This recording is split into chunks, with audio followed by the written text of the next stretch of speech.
ये देखिए, बंबई में बैठे बैठे हम आपको कहीं भी पहुंचा सकते हैं।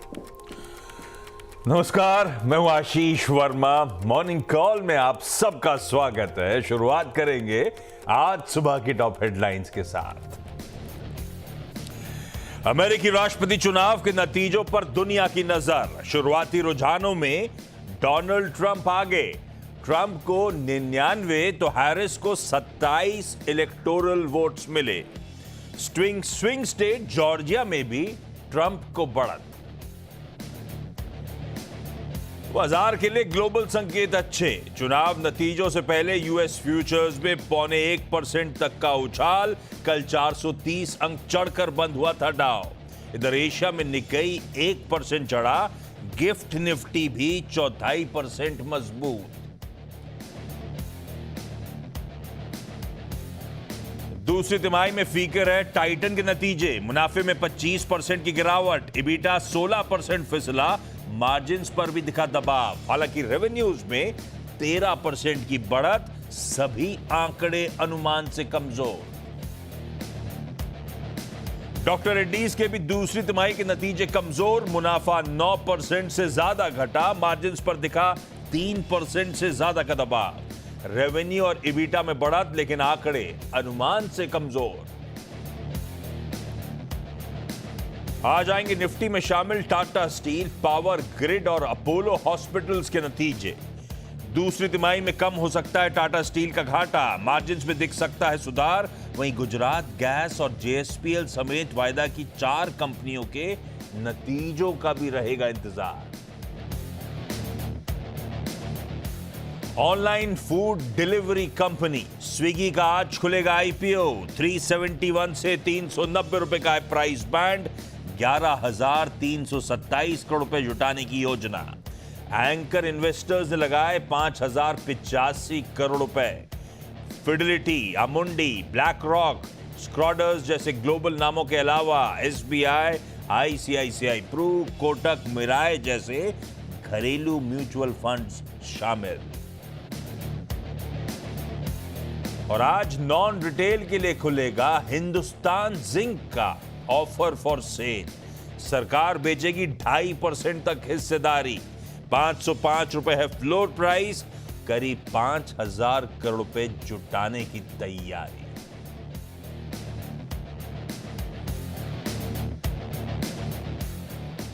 तगड़ी वॉलेटिलिटी के लिए ब्रेसअप कर लीजिए। हेडलाइन लिख के प्रोड्यूसर साहब आए होंगे अपने पीसीआर की तरफ, प्रोडक्शन कंट्रोल रूम की तरफ। तब तक गिफ्ट निफ्टी था 1/4% ऊपर। वो हेडलाइन पढ़ते पढ़ते मैंने रियलाइज किया कि मैंने पढ़ दिया, तो मैंने तब वहां पे टोका नहीं। गिफ्ट निफ्टी हो गया है फ्लैट। वो जो सो कॉल्ड 1/4% का उछाल था गया भाई साहब। Flat opening indication. खैर इन सब पे आता हूं। चलिए, बुधवार की सुबह है। हफ्ते का इस कारोबारी ट्रेडिंग सेशन का मिड पॉइंट है।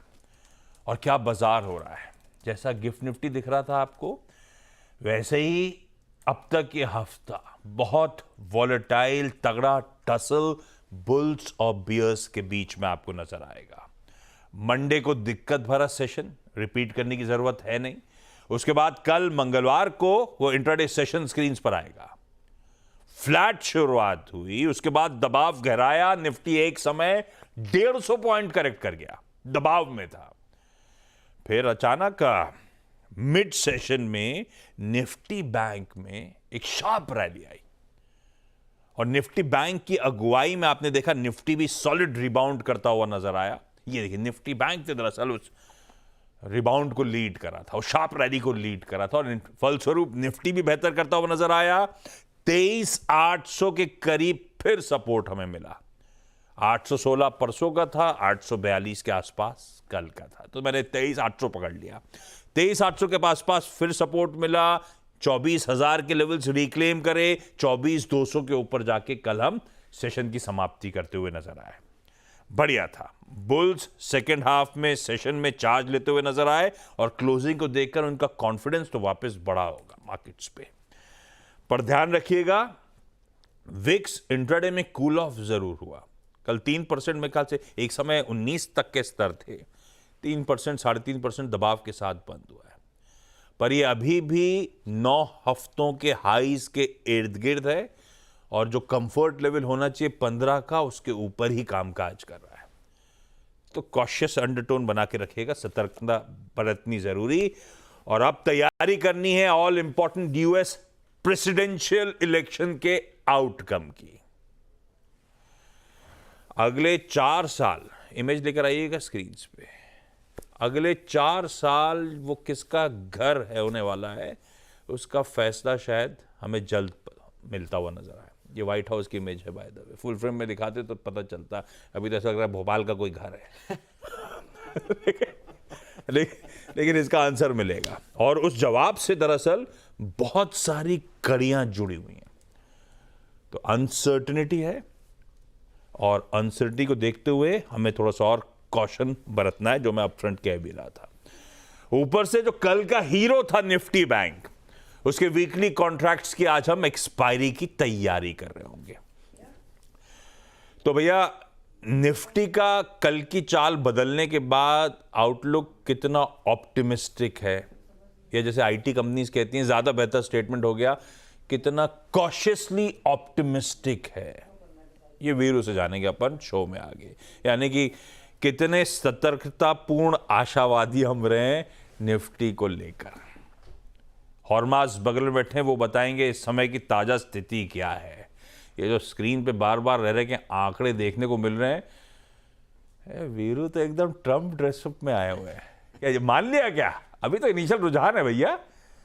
खैर वो आंकड़े जो स्क्रीन पे फ्लैश हो रहे हैं ना, वो क्या मायने हैं, हो क्या रहा है, वो प्रेसिडेंशियल इलेक्शंस के वोटों की गिनती शुरू हो चुकी है। हॉलमार्क से सबसे इंपॉर्टेंट तो वो अपडेट लेंगे अपन लोग। लाइए जरा, गिफ्ट निफ्टी ठंडा पड़ा है, लेकिन ग्लोब के हालात कैसे हैं एक बार देख लिए जाएं। हमारे एशियन पियर्स ठीक है यार, मिला जुला सा कामकाज हो रहा है। क्विकली एशिया रखिए स्क्रीन पे। गिफ्ट निफ्टी तो हो गया, 20 पॉइंट दबाव है। निकई डेवलप्ड मार्केट है, उसको छोड़ देते हैं उसको।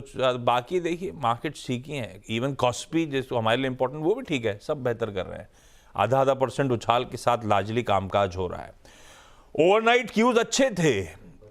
जब वोटिंग अंडरवे थी यूएस में, यूएस के बाजार 1 से 1.5% मजबूती के साथ बंद हुए, और आज सुबह के फ्यूचर्स इन रुझानों के बीच में मजबूत हैं भाई साहब, 1/3 से 3/4% और मजबूत।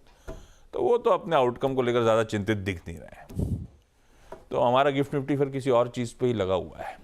वैसे ओवरनाइट आए हमारे इंडिया के नतीजे डिसअपॉइंटिंग है। अभी आऊंगा सब नतीजों पे आगे। और लेकिन ताजा स्थिति किसका घर होगा वो ये पता चलेगा क्या अभी? शुरुआत अभी तो कहना बहुत मुश्किल है, क्योंकि जो पहले तो जो स्क्रीन पे बार बार चला रहे हैं, ये क्या है? ये अपनी तरह ये रुझान है कि आउटकम आ गया? रुझान है, ये रुझान चल रही है, कौन आगे चल रहा है, ये अपडेट आ रहा है। और ये प्रोजेक्शंस है कि ये उम्मीदवार वो राज्य जीतने वाला है, ये प्रोजेक्शन है। ये CNN, NBC इन सब के प्रोजेक्शंस है कि ट्रंप या जीतेगा, ये राज्य जीतेंगे। जैसे होता है ना, एक राउंड के बाद कुछ अपडेट आते हैं, काउंटिंग चल रही है, लेकिन अपडेट आते रहते तो अपन कहते हैं कि ये इतनी सीट पे आगे चल रहे हैं। ये ऐसा भी नहीं है, ये रुझान है, ये कोई सीट्स पर कोई आगे नहीं चल रही, ये रुझान है कि ये जीतेंगे। और अब तक जितने राज्यों के रुझान निकल कर आए हैं वो सारे सेफ स्टेट्स है, दोनों डेमोक्रेट्स के लिए भी और रिपब्लिकन्स के लिए भी। स्विंग वाला मामला भी सामने नहीं आया। स्विंग स्टेट्स पर अब तक हम पहुंचे नहीं है, अब तक वहां तक पहुंचने में अभी थोड़ी देर है, लेकिन अब तक जितने सारे सेफ स्टेट्स है वहां के नतीजे अब तक आए हैं, जो डेमोक्रेटिकली सेफ है, जो रिपब्लिकन्स के लिए सेफ है। लेकिन एक बड़ा प्रोजेक्शन जो अभी निकल कर सेफ स्टेट मतलब मान लिया कि वो जीतेंगे ही जीतेंगे? नहीं, सेफ स्टेट्स इसलिए जो हिस्टोरिकली भी डेमोक्रेट्स को वोट करते आए हैं, और हिस्टोरिकली जो रिपब्लिकन्स को उन्हीं के हैं और उन्हीं के हैं। हाँ, ये अब तक उन्हीं के। लेकिन एक बड़ा प्रोजेक्शन जो अभी निकल कर आया है वो फ्लोरिडा का है। फ्लोरिडा क्योंकि इसमें 30 इलेक्टोरल कॉलेज के वोट्स है, जिसको 270 तक पहुंचने में बड़ी सहायता मिलेगी। और फ्लोरिडा का रुझान ये नहीं है कि 1980 से 1992 तक 4 इलेक्शंस लगातार उन्होंने रिपब्लिकन्स को वोट किया था। उसके बाद हर 2 चुनाव में उनका प्रेफरेंस बदलता गया। पहले उन्होंने फिर डेमोक्रेट्स को, बिल क्लिंटन के एरा में उन्होंने डेमोक्रेट्स को वोट किया, फिर बुश के टाइम उन्होंने फिर से रिपब्लिकन्स को वोट किया, फिर ओबामा के टाइम डेमोक्रेट्स को वोट किया, और अब तीसरी बार लगातार ट्रंप को ये जिताने जा रहे हैं, ऐसा प्रोजेक्शन निकल कर आ रहा है फ्लोरिडा से। तो वहाँ पर ध्यान रखने की ज़रूरत है। मगर अभी तक जितने भी राज्यों के नतीजे आए हैं, चाहे वो ओक्लाहोमा हो, इंडियाना हो, मिसूरी हो, अल्बामा हो, जो ये रुझान निकल कर आए वो सारे सेफ रिपब्लिकन स्टेट्स हैं, और सारे ये वर्मोंट, मैरीलैंड, डीसी, मैसाचुसेट्स, ये सारे सेफ, कनेक्टिकट, जो ये सारे सेफ डेमोक्रेट स्टेट्स हैं। तो अब तक कोई ऐसे स्विंग स्टेट्स नहीं, ये 7 स्विंग स्टेट्स हैं, 94 ऐसी सीट्स है जो ये डिसाइड कर सकती है कि राष्ट्रपति कौन बनेगा। पेंसिल्वेनिया पे ध्यान रखने की सबसे ज्यादा जरूरत है, 19 वोट्स हैं वहां के इलेक्टोरल कॉलेज में। डोनाल्ड ट्रंप ने तो कह दिया है कि वहां पर जबरदस्त धांधली चल रही है, जबकि पेंसिल्वेनिया के कमिश्नर ने इस बात को नकार दिया है कि नहीं, ऐसी कोई बात नहीं है। विस्कॉन्सिन, नेवाडा, जॉर्जिया में इस वक्त डोनाल्ड ट्रंप आगे चल रहे हैं, ये खबर निकल कर आ रही है, रिपोर्ट्स आ रहे हैं। जॉर्जिया में 16 सीट्स है इलेक्टोरल कॉलेज के लिए, तो वहां पर ध्यान रखना ज्यादा जरूरी है।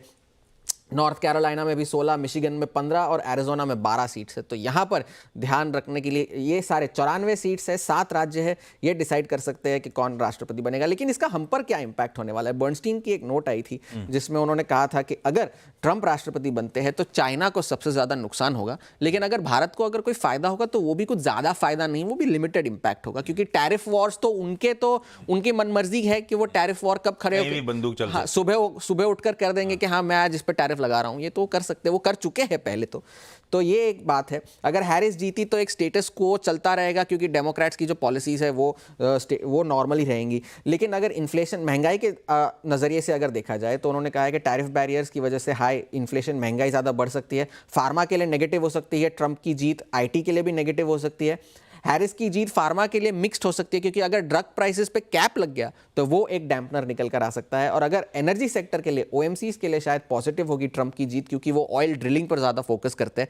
तो तेल की कीमतों में अगर कंट्रोल रहा तो ओएमसीज के लिए एक पॉजिटिव रहेगा। मगर फिलहाल बाजार अच्छे है, हैंडओवर अच्छा है, लेकिन 7 स्विंग स्टेट्स ये डिसाइड करेंगे कौन राष्ट्रपति। ये सब तो कल की कहानी है। अब दिन भर अपडेट आते रहेंगे, ये स्विंग स्टेट्स का मामला, हॉर्मास जुड़ते रहेंगे दिन भर बताने के लिए कि चल क्या रहा है अमेरिका में। ये कमला हैरिस आई तो लार्जली स्टेटस को है भाई, डेमोक्रेट ही वापस पावर में आएंगे तो जो चल रहा था एडमिनिस्ट्रेशन वैसे ही चलता रहेगा। हाँ, तब मुझे ये नहीं पता इलॉन मस्क साहब का क्या होगा। डोनाल्ड ट्रंप साहब आए तो बदलेगी सब कुछ चीजें भाई। कई लोग कहते हैं रशियन वॉर शायद थमता हुआ नजर आए, पर इजरायली कॉन्फ्लिक्ट शायद एस्केलेट हो रहा हो, हु नोज। चाइना की बात हॉर्मास ने छेड़ दी, बिल्कुल ठीक है, टैरिफ वॉर बढ़ेंगे, हमारी तरफ भी तोप का गोला आएगा। क्योंकि आपको याद होगा हार्ले डेविडसन को लेकर एक बार ट्वीट करा हुआ है ट्रंप साहब ने, हमारे ऊपर भी कहते रहते। उनका वैसे भी एजेंडा रहा है बाय अमेरिकन हायर अमेरिकन, और अमेरिकन प्रेसिडेंट के पास बहुत तगड़ी एग्जीक्यूटिव पावर्स होती हैं इमिग्रेशन के ऊपर। तभी वो H1B वीजास पे उनके कार्यकाल में खूब रोक लगी थी, खूब स्ट्रिक्ट हो गया था मामला। वो तो चाहते थे अमेरिका में जो लोग काम कर रहे हैं उनकी वेज भी बढ़ाई जाए, वो मामला फंस गया था कोर्ट्स में, तो वो बच गए थे।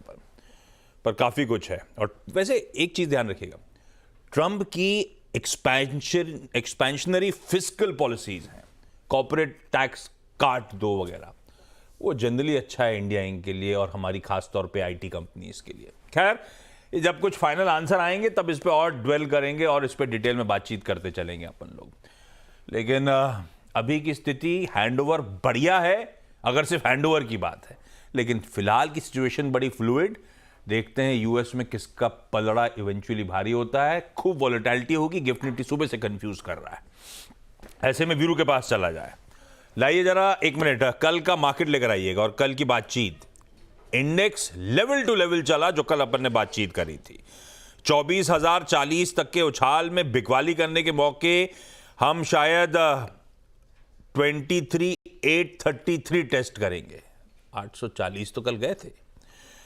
पुल बैक अगर आया तो स्विंग टुवर्ड्स 24,215, 281 पॉसिबल है। 24,200 के ऊपर 229 गए। दोनों तरफ बिल्कुल लेवल टू लेवल मार्केट्स वैसे ही बिहेव करते हुए नजर आए। वीरो, कल के उस सेकेंड हाफ के अपमूव को और आज सुबह के जो बदलते या क्या कहते हैं फ्लूइड समीकरणों को देखते हुए अप्रोच क्या रखा जाए? Good morning.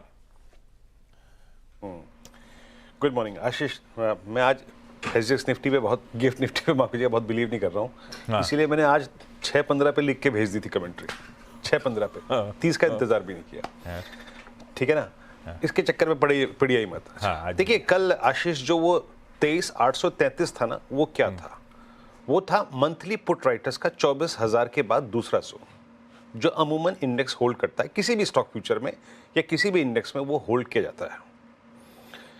और जो पुलबैक आया, जो 24,040 के ऊपर आया, वो एक 30 मिनट चार्ट्स पे लेवल था और कॉल राइटर्स का जोन था। वो पुलबैक आया, मेरे को लगता है वो पुलबैक मैंने इसलिए आई थिंक लिखा भी था क्योंकि इस ग्लोबल इवेंट के मद्देनजर बाजार अपने आप को थोड़ा न्यूट्रलाइज करने की कोशिश करेगा। बट इस पुलबैक में कोई मीनिंगफुल लेवल निकल गया, ऐसा नहीं है। कैसे अप्रोच करें इस सेशन को? देखिए, पहले तो थोड़ा सा इस सेशन के इर्द गिर्द जो स्टैट्स हैं उनको समझिए। एफआईएस की सेलिंग थी 2570 करोड़ रुपए की, 3030 करोड़ रुपए की डीआईएस की बाइंग थी। बट इस इवेंट से पहले एफआईएस ने इंडेक्स बाय किया 812 करोड़ रुपए का, 13,000 कॉन्ट्रैक्ट लॉन्ग थे, 3800 कॉन्ट्रैक्ट शॉर्ट गए, 2831 करोड़ रुपए की स्टॉक फ्यूचर्स में बाइंग थी, 26,000 contract long, 26,000 contract long. Man most of the contracts जो लॉन्ग थे ना आशीष, वो आए हैं बैंकिंग स्टॉक फ्यूचर्स में, बैंक्स में। और एक और चीज़ जो क्रिटिकल है, देखिए ये आपके डायग्राम में जो है मोर और लेस उनके जो शॉर्ट कॉन्ट्रैक्ट्स है उसमें कोई बहुत बड़ा परिवर्तन नहीं आया, लेकिन आज के लिए क्या इंपॉर्टेंट है, 2 लाख पुट शॉर्ट आई हैं आशीष। दैट मीन्स कभी तो थोड़ा सा बाजार जो है कल एक कन्विक्शन लेके गया कि जनाब हम ये पीछे लेवल छोड़ के आए हैं, ये आज के लिए सपोर्ट का काम करेगा। 2 लाख पुट शॉर्ट थी और कॉल शॉर्ट कवर हुई है, दैट्स गुड। बट इसको कैसे रीड करना है इंडेक्स पे?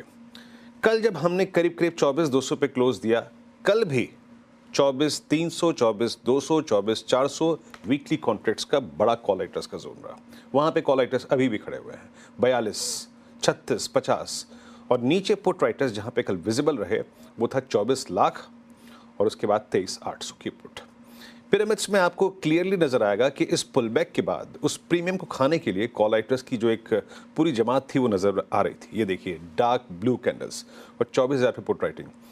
अच्छा, 24,000 पे कल पुट राइटिंग वीकली मंथली दोनों पे हुई है। तो अब मैं कैसे अप्रोच करूंगा इस सेशन को? देखिए, अब हम पुट राइटिंग के स्टैट्स को और कल की एफआईएस की शॉर्ट पुट को तवज्जो देते हुए बेस 1 को हम यहाँ पे डिटरमाइन कर रहे हैं। लेकिन ले आइएगा बेस।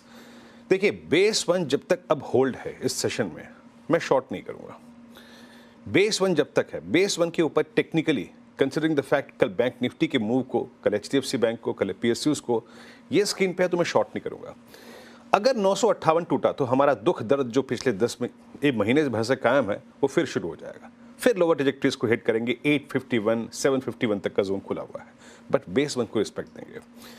यहाँ तक के ट्रेड्स को, यहाँ तक के डिप्स को बाय करेंगे। और ऊपर आशीष, हमने महीने भर से एक एवरेज नहीं काटा है, the single average 10 day exponential average, वो भी नहीं काटा है। वो परसिस्ट करता है 288 से 341 के बीच में। यहाँ जाके अपने ट्रेड को चेक कीजिएगा। अगर यहाँ ये क्रॉस हो गया तो आपको 447 भी मिलेगा, 500 भी मिलेगा, जो कि 100 डिमा है, जो कि कॉल राइटर्स का जोन है। बट अगर ये पहली ही ट्रैजेक्टरी फेल हो गई तो again index will collapse to base 1। तो आज के लिए बेस 1, RS1 क्रिटिकल है, ट्रेड इसी के अंदर है। बट अगर RS1 कटा तो RS2 दैट्स 100 डिमा, और अगर बेस 1 टूटा तो दिक्कत हमारी वही जारी रहेगी जो अब तक जारी रही है। सबसे स्ट्रॉन्ग कन्विक्शन अगर किसी स्पेस में है बाजार में, जो मीनिंगफुल है, स्ट्रॉन्ग है, that's PSU banks only Ashish. PSU banks और एक HDFC बैंक। लेके आइए निफ्टी बैंक। निफ्टी बैंक में कल एक स्ट्रॉन्ग मूव आया। क्या खूबसूरत शॉट मिला कल RS1 पे, एग्जैक्टली RS1 पे कोलैप्स हुआ। बेस 1 को होल्ड किया 865, 815, फिर पुल बैक दिया। कहाँ पुल बैक दिया? 51,500 की ट्रैजेक्टरी को पार करने के बाद, जो कॉल राइटर्स का जोन था, डे हाई पे क्लोज हुए। बट याद रखिएगा 52,500 से लेकर 53,000 पे फुल कॉल राइटर्स बैठे हैं कन्विक्शन के साथ। मैं भी इनफैक्ट एक बार के लिए थोड़ा सा अगर आप देखें तो यहाँ पर अचंभित रह गया। और 51,500 पे 52,000 पे पुट राइटिंग हुई है। अब आइए लेवल्स को समझते हैं। बेस 1 स्क्रीन पे आएगा। बेस 1 क्या है? जब निफ्टी कल चल रहा था तो अपने साथ कुछ चीजें छोड़ के गया निफ्टी बैंक, पुट राइटर्स को छोड़ के गया और 3 एवरेजेस को 10, 20 और 50 जो कि अलाइंड है at base 1। So technically a buy on dips will work above base 1 only, strength वहीं पे रहेगी, इसके नीचे कोलैप्स पॉसिबल है। बट अगर हम बाय करेंगे तो हम अपने ट्रेड्स को चेक करेंगे RS1 के आसपास। वो क्या है प्लीज लेके आइएगा। RS1 है बड़े कॉल राइटर्स का जोन और 609, याद रखिएगा यहाँ पे गैप का लोअर एज परसिस्ट करता है, तो अपने ट्रेड्स को यहाँ पे चेक कीजिएगा। ये निकलता है तो ठीक है, अदरवाइज प्रॉफिट बुक कीजिएगा। और अगर ये निकला गैप का लोअर एज तो वी विल टेस्ट 52,803 एंड 919 आशीष। बहुत बढ़िया। ये है आज का बेहद इंटरेस्टिंग सेशन जो हमारे सामने खड़ा है, उसका अप्रोच देखते हैं इवेंचुअली मामला कहाँ बैठता है। इस समय तो कंफ्यूजिंग सिग्नल्स आ रहे हैं। हर्षदा के पास चला जाए भाई। कल कुछ निफ्टी के वायदा के नंबर्स पे रिएक्शन देना है आज खुलते ही। Harshada good morning. कौन कौन से important stocks in news? Titan सबसे पहले रेडार पर रखेंगे, जहां पर टाइटन के केस में थोड़ा सा परफॉर्मेंस फीका रहा है, क्योंकि अनुमान था 990 करोड़ के आसपास का प्रॉफिट आएगा। यह आंकड़ा है 705 करोड़ का। रेवेन्यू सिर्फ 13% बढ़ा है, 13,215 करोड़, जहां पर एक्सपेक्टेशन 13,520 करोड़ की थी, और एबिटा 16% की गिरावट दिखा रहा है। 1133 करोड़ का फिगर है, एक्सपेक्टेशन 1435 करोड़ की थी। तो उस लिहाज से कई पैरामीटर्स पर ये आंकड़े दरअसल मिस है। मार्जिन्स के फ्रंट पर भी मार्जिन्स हुए हैं कॉन्ट्रैक्ट, 8.6% पर आए हैं, एक्सपेक्टेशन थी 10.6% पर। लेकिन एक जो चिंता बढ़ा रही है वो ये है कि कंपनी ने FY25 के लिए अपनी एबिट मार्जिन की जो गाइडेंस है उसमें खासी कटौती की है। पहले एक्सपेक्टेड था 11.5 से 12.5% FY25 के एबिट मार्जिन्स रहेंगे। अब कंपनी कह रही है 11 से 11.5% के आसपास ही रहेंगे। अब इसके पीछे कुछ कारण जो बताए गए हैं वो दरअसल जो सोने के दामों में इजाफा आया है उसका एक इम्पैक्ट देखने को मिलेगा। प्रोडक्ट मिक्स में थोड़ा सा शिफ्ट देखा गया है, और H1 का लार्जली अब आप कह सकते हैं थोड़ा सा वीक परफॉर्मेंस था। लेकिन ध्यान रखिएगा इस पर्टिकुलर क्वार्टर में वो कस्टम ड्यूटी कट्स का फायदा कंपनी के हाथ लगा है। ज्वेलरी बिजनेस उस लिहाज से करीब 25% बढ़ा है। वॉचेस सेगमेंट में एक ठीक ठाक परफॉर्मेंस, करीब 19% तक की रेवेन्यू ग्रोथ देखने को मिली है। वॉचेस में मार्जिन्स भी एक्सपैंड करने में कंपनी कामयाब रही। आईवेयर सेगमेंट में हमने देखा है करीब 7% तक की ग्रोथ रेवेन्यू में देखने को मिली, लेकिन मार्जिन्स खासे कॉन्ट्रैक्ट होते हुए दिखाई दिए हैं। इमर्जिंग बिजनेस में इंप्रूवमेंट देखने को मिल जरूर रही है। तो ये टाइटन की बात हुई, एंड आई थिंक वो कंपनी ने जो अपने कॉन कॉल में कहा है कि गाइडेंस थोड़ा सा नर्म हो सकता है, उस पर ज्यादा स्टॉक रिएक्ट करता हुआ दिखाई देगा। डॉक्टर रेड्डीज के केस में भी नंबर्स जो है वो निराशाजनक है। 1342 करोड़ का मुनाफा, जहां पर अनुमान 1470 करोड़ का था। रेवेन्यू 16% से ज्यादा बढ़ा जरूर है, ये एक्सपेक्टेशन से ज्यादा बेहतर है। 8000 करोड़ प्लस नंबर देखने को मिला। एबिटा 3.5% बढ़ता हुआ मिस है, और मार्जिन्स 28% का अनुमान था, आए हैं करीब 26% के आसपास। तो वहां पर डिसअपॉइंटमेंट जरूर देखने को मिला है, प्रेशर्स देखे गए हैं। आज आप स्टॉक्स के लिहाज से हिंदुस्तान जिंक रेडार पर रखेंगे, जैसे आप हेडलाइन में मेंशन भी कर रहे थे। नॉन रिटेल OFS में आज पार्टिसिपेट कर सकता है, ध्यान रखिएगा। 1.25% स्टेक बेस का साइज है OFS का, और एक ग्रीन शू ऑप्शन 1.25% का, यानी कि कुल मिलाकर 2.5% हिस्सेदारी सरकार ऑफलोड करती हुई दिखाई देगी। ये स्टॉक आप वॉच करेंगे। NTPC के बोर्ड ने अप्रूवल दे दिया है 3 प्रोजेक्ट्स में, टोटल इन्वेस्टमेंट 79,738 करोड़ की। 3 प्रोजेक्ट्स है जिसमें नियरली 30,000 करोड़ तक का इन्वेस्टमेंट रिव्यू करके कंपनी करने वाली है। मनप्पुरम फाइनेंस रेडार पर रखिएगा। मुनाफा 2% बढ़कर आया, ब्याज से आय में 17% तक की ग्रोथ देखने को मिली है, लेकिन एसेट क्वालिटी को लेकर चिंता है, क्योंकि यहाँ पर ग्रॉस NPA बढ़कर आया है, तो वो थोड़ा सा निराशाजनक। बर्जर पेंट्स के नंबर्स में ऑपरेशनल वीकनेस देखने को जरूर मिली है। मार्जिन्स 15.7% पर आए हैं, लेकिन इनकी गाइडेड रेंज के आसपास ही आते हुए नजर आए हैं। कंपनी ने एक प्राइस हाइक लिया, तो उससे थोड़ा बहुत मामला संभला जरूर है। चलिए क्विकली छोटा सा ब्रेक के उस पर जब लौटेंगे तो आज का इवेंट्स कैलेंडर और कमोडिटी स्ट्रैटेजी। चलिए भाई, ब्रेक के बाद आप सबका स्वागत है। आज का इवेंट्स कैलेंडर, वेडनेसडे है, निफ्टी बैंक के वीकली कॉन्ट्रैक्ट्स की एक्सपायरी। सबकी नजरों तो खैर US प्रेसिडेंशियल इलेक्शंस के आउटकम पे लगी हुई है। रेस टू 270, नजर रखिएगा, 270 का आंकड़ा है वहां पे। आज से 2 दिनों की फेड की बैठक शुरू हो रही है। फेड मीट रेट सेट करने के लिए, रीसेट करने के लिए। कल रात में आउटकम आएगा भाई साहब। रिजल्ट्स के लिए 2 निफ्टी के नंबर्स, टाइटन और डॉक्टर रेड्डीज पर रिएक्ट करना है। 3 निफ्टी के नंबर्स आज सामने खड़े हैं, अपोलो हॉस्पिटल, पावर ग्रिड और टाटा स्टील। प्लस वायदा की 4, Chambal Fertiliser, granules, Gujarat Gas और जिंदल स्टील के आज नंबर्स आएंगे। कैश की लिस्ट लंबी है। एक इंपॉर्टेंट चीज, एक्स डिविडेंड के आंकड़े आएंगे स्क्रीन पे। HUL, इसका अगर इंटरिम और स्पेशल मिला दूं तो आज 29 रुपीज का एडजस्टमेंट होना है हिंदुस्तान यूनिलीवर में। बाकी लेवल्स, बाकी के आंकड़े स्क्रीन पर। स्विगी का मच टॉक्ड अबाउट IPO आज से खुलने जा रहा है, फ्राइडे तक खुलेगा। 371 से 390 रुपीज का प्राइस बैंड है। 11,11,500 करोड़ रुपए जुटाने आई। एक अंक जुटा चुकी है उसका कल एंकर इन्वेस्टर्स के थ्रू। MSCI का इंडेक्स रिव्यू आज शाम को अपडेट आएगा, तो उसमें कुछ इंडियन कंपनीज के इंक्लूजन्स की खबर है या पॉसिबिलिटी बताई जा रही है, और HDFC बैंक में फ्रेश इनफ्लोज की तैयारी हो सकती है। तो देखना आउटकम क्या आता है। हमारा आज सर्विसेज PMI और कंपोजिट PMI सुबह 10:30 बजे आ जाएगा। लास्ट जो जापान की पॉलिसी मीट हुई थी उसके मिनट्स आज रिलीज होंगे। यूएस में क्रूड ऑयल इन्वेंट्रीज आ रही होंगी, और स्कोडा एक कार लॉन्च करने जा रही है, स्कोडा काइलैक, सब 4 मीटर SUV है। बढ़िया लगती हैं स्कोडा की गाड़ियां तो। खैर, कमोडिटी स्ट्रैटेजी, केडिया कमोडिटी के अजय केडिया साहब ने मदद करी है। एक बार तब और आपकी सेकंड प्लेट भी रख दीजिएगा, आज वॉलेटाइल दिन है।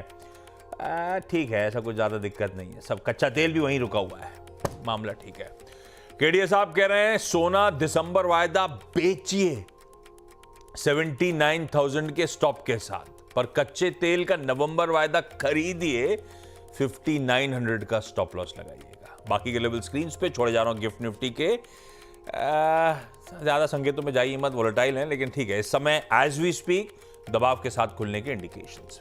मॉर्निंग कॉल में इतना ही। ब्रेक के उस पर आज वेडनेसडे का सीधा सौदा। नमस्कार।